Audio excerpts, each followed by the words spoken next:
I'm gonna die, I'm gonna kill. If you're not here, I cannot chill. But hey, look who's here. It's Lunaki, so you can all chill. Hi. Hello.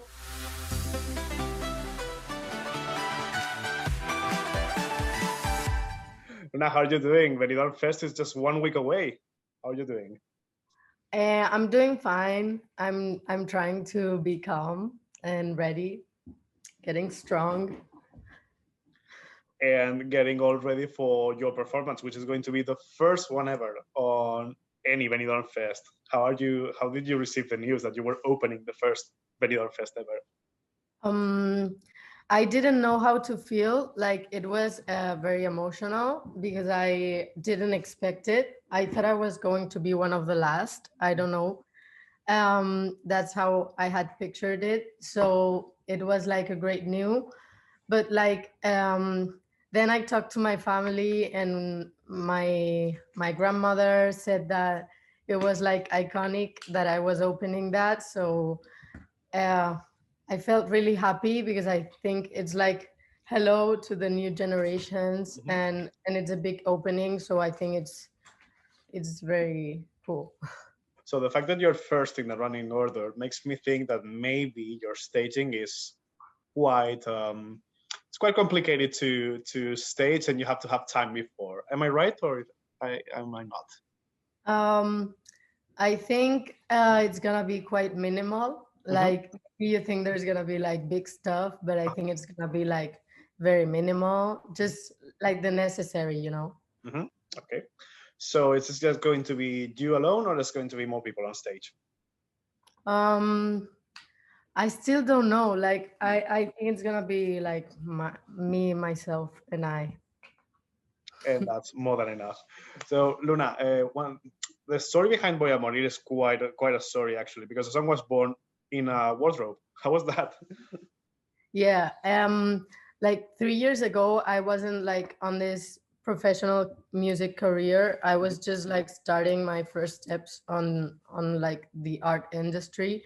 So like my first songs were all done uh, with what we had. Like we didn't have professional studios or whatever. So I did this at a friend's house, and it was like kind of a trap house.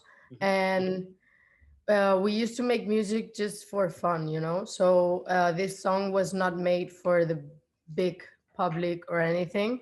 And it was with the years that I had this vision for this song, and I thought that if I saved it for my first album, it would have uh, the perfect place. But now with Eurovision, when they told me I could like put one song in the contest, I thought of Voy a Morir because it was like such a strong message and very different and very rule breaking and also very universal. Like I thought it was a feeling that everyone could have had before.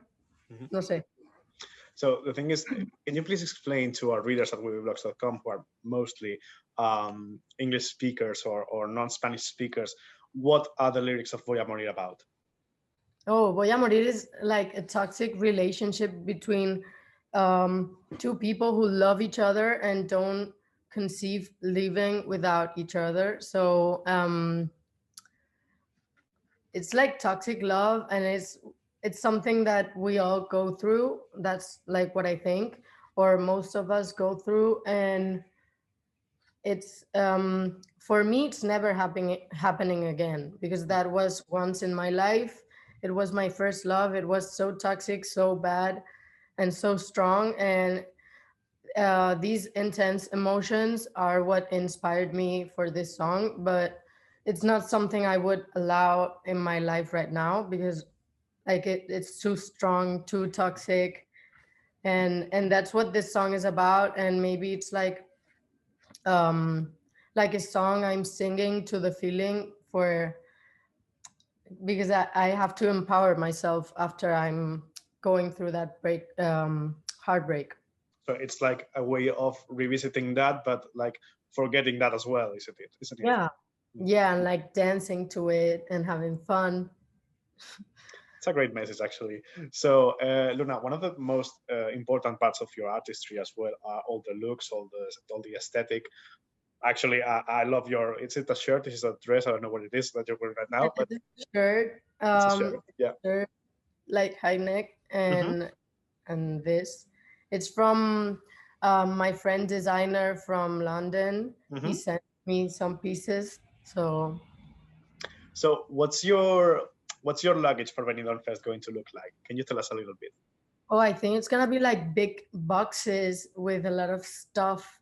Hmm. Cause like every time I go on tour or on a show, like maybe there's only one show I have for the weekend, but I'm traveling with like 5 luggages just for fun and just because I want to have like a lot of clothes or things because I have to improvise, like I have Hmm. to dress up like the way I feel.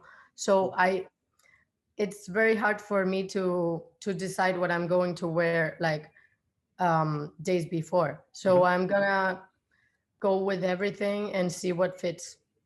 So, all the looks you've had on the Moira appearances you've had, let's say, on the press conference the other day, some weeks ago when you performed it live for the first time, were black. Is it going to be all black? Are we going to have something different? Or can I just? Um, I think I am really going for black like Mhm, these days because every time I'm like working on a song, I decide the colors, I decide the materials I'm gonna work with, and what's going on with that universe, mhm, and what's part of it and what's not. And I have it like very fixed on my mind. But for this song, it was all that so fast that mhm, we didn't have this time to design what we wanted to do. So we are just like um living day by day, like choosing the pieces. So the first ones we chose and I was wearing for the first events weren't like part of um, how do you say it, a mood board. uh-huh, It was just like random that we felt like it was like the perfect moment. mhm. So we were without knowing we were constructing like the universe. So I think we're gonna go for black. I think we're gonna go for trash. I think we're gonna go for Luna, but Mhm. it's like nothing new. Um, it's like Being it's what gonna you be are a actually at the end. vibe. Yeah, Mhm. yeah, it's natural. So, speaking of who you are, Luna, you are a non-binary person, and that's something that the representation of non-binary persons is actually quite missing at Eurovision in general. Can you please explain why is this important and what's the message behind your participation, actually? Um, I am not a person who is conformed with gender roles right Hmm. now, and um, I declared myself non-binary like maybe a year and a half ago, and started experimenting with it. And it's like a way for me, being queer for me is like a way to express diversity and make a celebration out of it because like I've been through tough times on my past, and that's why also like I have this emo aesthetic. Also, I have this like scary past, Hmm. but um no sé, right now I'm like making art of all that, no? Um yeah, what was the question? Because Yeah, I was actually asking you about the representation of non-binary people oh, in okay. society and in Spain in general.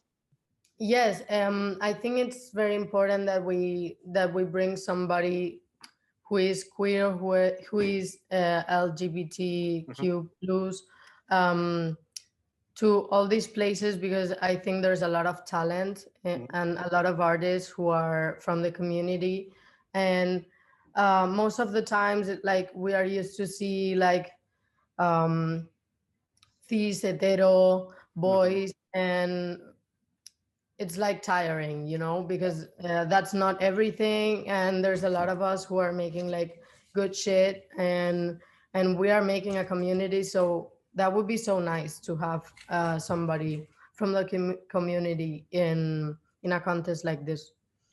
a contest like Eurovision, which is of course the goal of Benidorm Fest. Oh yeah. Eurovision is happening in 4 months. Do you see yourself there already? Um, I would I would love to get to Turin. I think it's a great opportunity, but I also think there's a great competition, and it's not gonna be easy for me Mhm. this year. You know, like I would love it, and I think there's like a lot of reasons why I would enjoy myself there, and people would enjoy me there. But I don't think like right now there's like this is the main vision for Spaniards. You know. Mhm.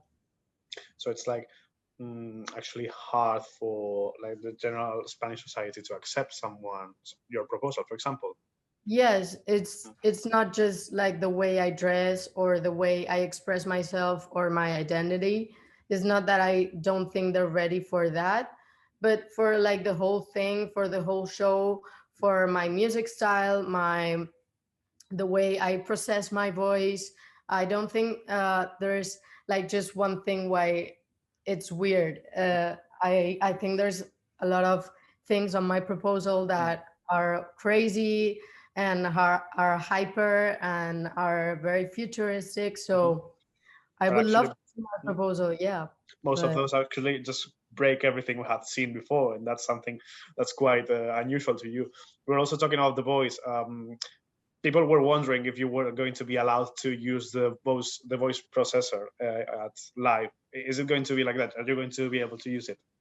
I think everything is set up to Hmm. be like perfect. I don't know about the processors. Like I think everything is just okay, and I will be able to do my live version as I'm supposed to. But I don't think there's a problem with that for this year. That's great. So, Luna, we will be wrapping this up quite shortly, but I'd like to ask you if you have a message for for your fans and the readers of Wiwibloggs.com. Oh, I would like to say that whoever you are, however you express yourself, I would love you to check out my proposal. And if you haven't, and if you have, and you like what I do, like that's making me so happy because we are connecting like all around Europe or everything. And I'm very happy to be here. I wish I can represent stuff for y'all, and just I will be here fighting for my art and for the rights of those who might not have felt well on the past, and maybe like um want to go rainbow now. I don't know. Like I'm here for colors and freedom and all that. Well, there's the thing is the song is called Voy a morir, but please don't die before at least Wednesday because we're going to have Lunaki performing on the first semi-final of Benidorm Fest. Lunaki, it's been a pleasure. Thank you so much for having us. So much. Thank you. Bye. Ciao, ciao.